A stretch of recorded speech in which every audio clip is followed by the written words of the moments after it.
Alright, once again, we are here in our Breaking Wrong Mindset series and our topic for today is acne o kumbaga, alam ko na yan. So, nandito yung guest speaker ko ngayon o guest invite ko, paano ba?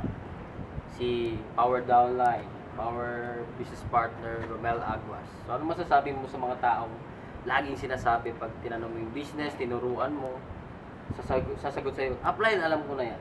Ano masasabi mo sa mga tao? Barilin. Barilin. Kaya, yung kadalasan kasi natural yun may mga sumasali na sinasabi sa'yo, alam ko na yan, narinig ko na yan, napanood ko na yan, alam ko na yung gagawin.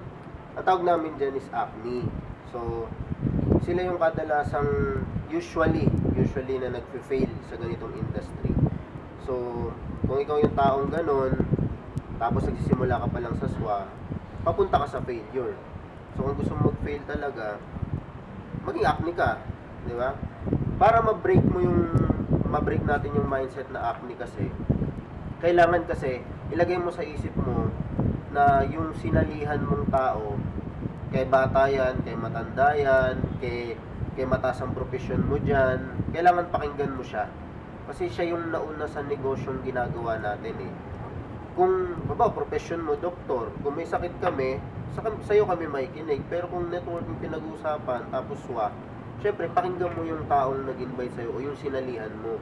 Diba? Kasi para maging successful ka sa ganitong industry, kailangan sundan mo yung mga taong nauna sa'yo. Ako, personally, nagsimula ako, upline ko, direct upline ko to si Johnny. 3 days ko inaral yung binigay niya sa akin sa members area. Bago ko nag-post, pinag-aralan ko muna yung mga ginagawa niya, pinag-aralan ko yung mga wall ng iba, kagaya nila, wall nila Mark Teximo, wall nila Jeffrey Perez. Kumbaga, pinag-aralan ko sila before ako nag-post ng mga pinopost ko. At the same time, may mga tao din kasi na pagsali, merong yung mapapride, yung pagsali, nahihiya magtanong sa upline nila, nahihiya mag-chat. Importante kasi rin na along the way sa business na to, matagal kayong magsasama, kailangan i-PM mo yung upline mo. May mga tanong ka pala dyan na yung upline mo yung makakasagot.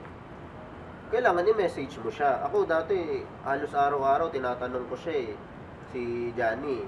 Kumbaga, sa upline kasi, kagaya namin, masarap kasing tumulong o magturo dun sa mga downline na lumalapit.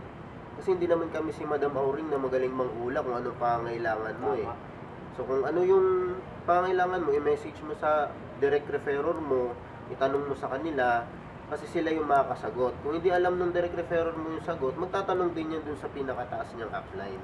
So, importante kasi na natututo ka sa ganitong negosyo. Hindi pwede dito yung alam ko na yan, kasi pag naging alam ko na yan ka palagi, darating yung time, mag-quit ka, mawawala ka, at mag-fail ka sa ganitong negosyo.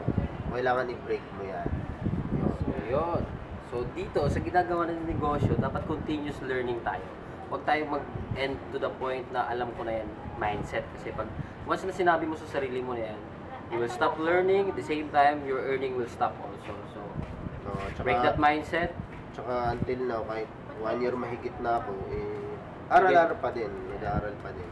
So, kagaya niya, nagbibigay siya ng mga trainings kasi importante yung continuous learning kasi kami, kagaya nitong ginagawa namin training, natututo din kami sa ginagawa namin. Yun, so, you close this. Yeah. So dito, sa mga binibigay namin training sa inyo, hindi namin ito magagawa kung hindi kami nag-aaral everyday. So, at least you will spend at least 30 minutes every day learning something new, kahit ano man yan, basta matuto ka everyday. Make it a habit na natututo ka everyday. 30 minutes lang, at the same time, motivational books, basa ka, mga e-books natin, or anything na makakatulong sa'yo for your personal development. Para at least, dito, pag nagawa mo yung habit na yon, parang magiging normal na lang sa'yo yung natututo ka everyday. So, break that mindset, huwag kang maging acne.